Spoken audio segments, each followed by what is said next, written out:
तेल काय करता तुला उचलतात तुला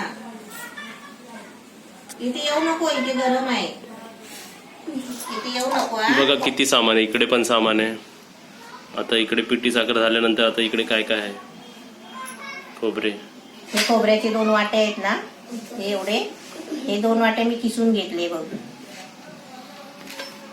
ह्याचं काय बनवणार आहे हे मी आता हे खोबऱ्याचं आहे ना करंजीसाठी सारण बनवणार आहे त्याच्यासाठी हे सगळे ड्रायफ्रूट घेतले 25-30 काजू घेतले 25-30 हे बदाम घेतले हे मी कापून घेतलेले आहे हे पिस्ता घेतले हे चारोली आहे हे कसले बी आहे पंपकिन सीड्स हा हे सनफ्लॉवर सीड्स हा हे घेतले हे तुझे होते ना खायचे ते त्याच्यामध्ये घेतले ड्रायफ्रूट मध्ये आता मी आहे ना हे सर्व भाजून घेणार आहे हे सारण आहे करंजीचं सारण आहे हे करंजीसाठी सारण अजून आहे कशात वापरू शकतो आपण हे आपल्याला करंजीसाठी सारण बनवायचं आहे हे आपलं खोबरं आहे ना खोबऱ्याचं सारण मी आता स्पेशल खोबऱ्याचं सारण मी करंजीसाठी बनवते आणि आपलं रव्याचं सारण गेलेलंच आहे ते तू दाखवणारच आहेस ना म्हणजे जे रव्याचं सारण करंजीसाठी असतो ते स्पेशल आता ते माझं सारण झालेलं आहे तर आता मी करंज्या कशासाठी बनवणार तर हे मी ह्याचे बनवते असं आता थोडं थोडं घी टाकून आहे ना हे सगळं ड्रायफ्रूट आहे ना थोडं थोडं भाजून घ्यायचं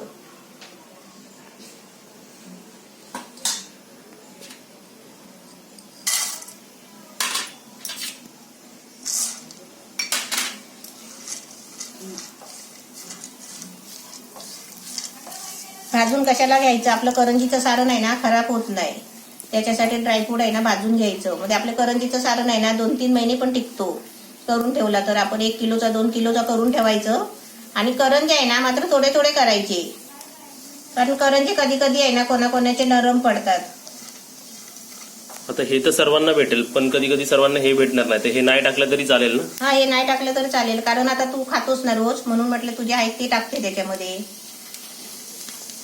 तुम्ही पण आणून हे हेल्थसाठी खूप चांगले असतात असे सीड्स खायला तर तुम्ही आणून असे खाऊ शकतात 1-1 चमचा रोज ते आता चांगले भाजून झाले फ्राय करून आता हे काढून घ्यायचं परातीमध्ये आता त्याच्यामध्ये आपल्याला सारण मिक्स करायचं आहे ना त्या एकदाच भांड्यामध्ये सर्व काढून घ्यायचं भाजून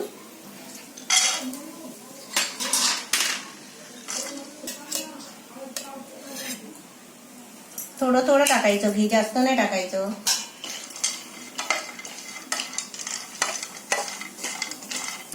काजू बदाम पण तेल घी मध्ये तळून घेतले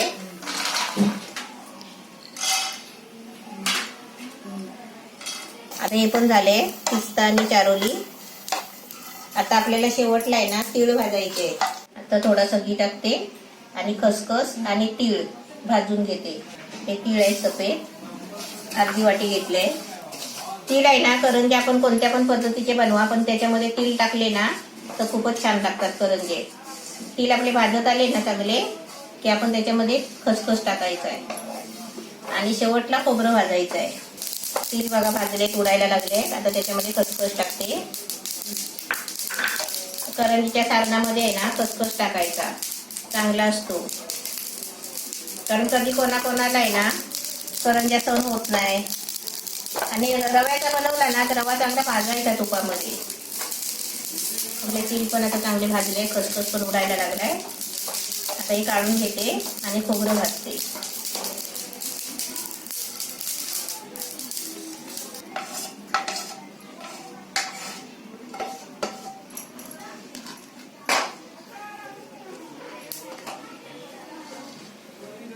भांडा छोटा आहे ना मग 2 वेळात भाजते खोबऱ्यामध्ये पण आहे ना थोडा घी टाकायचा आणि घी मध्ये चांगला खोबरा भाजून घ्यायचा खोबरा पण आहे ना चांगला भाजून घ्यायचा म्हणजे एकदम काळा नाही करायचा आहे थोडासा कलर चेंज होईपर्यंत भाजायचा खोबरा पण मस्त भाजलाय बघा एकदम काळा नाही करायचा खोबरा असा थोडा हलका भाजून घ्यायचा म्हणजे खराब नाही होत याच्यासाठी थोडा खोबरा भाजून घ्यायचा खवट होत नाही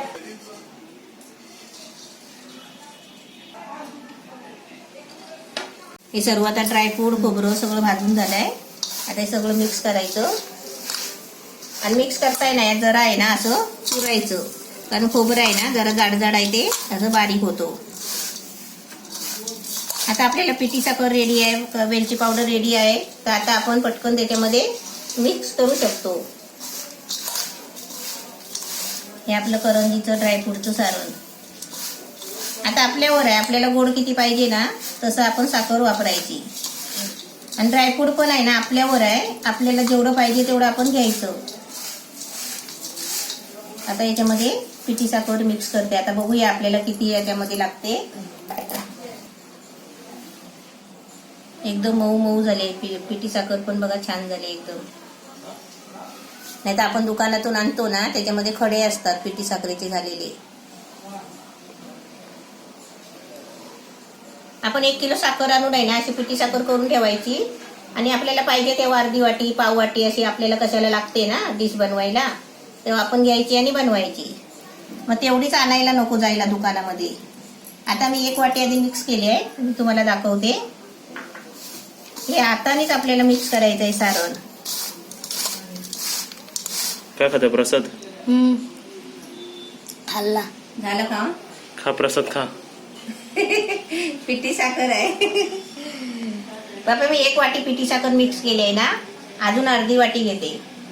म्हणजे 1.5 वाटी टाकली ना तर चांगलं गोड लागेल. म्हणजे मुरायला पाहिजे ना त्याच्यामध्ये.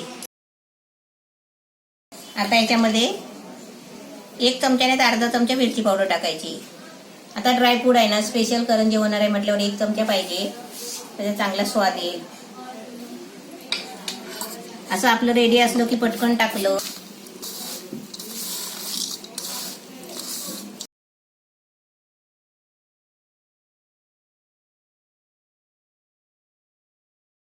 आता आपलं सर्व रेडी झालेलं आहे. सगळं करून म्हणजे तयारी सगळी रेडी झालेली आहे. आता फक्त बनवायचं, फ्राय करायचं एवढंच राहिलंय. आता ते तुम्हाला पाठोपाठ मी एक करून दाखवेन. आता करंजीचं सारण तयार झालंय. आता ते डब्यामध्ये भरून ठेवते. आणि जेव्हा आपल्याला करंज्या करायच्या असतील ना तेव्हा डबा काढायचा आणि करंज्या बनवायच्या.